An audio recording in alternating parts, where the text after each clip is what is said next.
Hello friends, good morning. তো দুদিন হলো আমি ভিডিও এডিট করে দেওয়ার সময়ই পাচ্ছি না।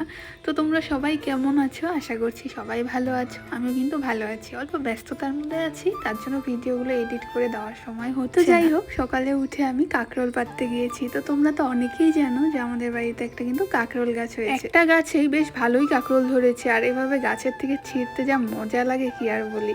তো এখানটা আমি সব কাঁকরোলগুলো উঠিয়ে নিচ্ছি। তো আজকে কাঁকরোলের কিছু একটা বানাবে। গাছটাতে না খুব একটা রোদ পায় না, তার জন্য কেমন জানি কাঁকরোলগুলোতে পোকা পোকা ধরেছে, মানে সাইডে।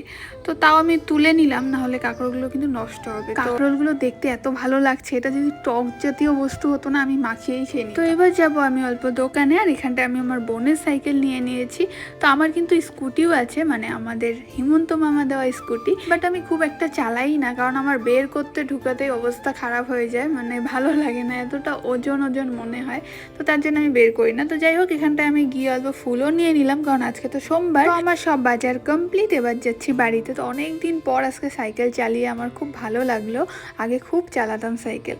তো এখানটা অল্প বানির জন্য ঘাস রেডি করছি, তো ওকে অল্প ঘাস দিয়ে দিব, এরপর আমি স্নান টান করে পুজো সেরে নিব। তো মিনি ব্লগটা তোমাদের কেমন লাগলো কমেন্টে অবশ্যই জানিও। নেক্সট ভিডিও নিয়ে আবার আসবো। Bye bye.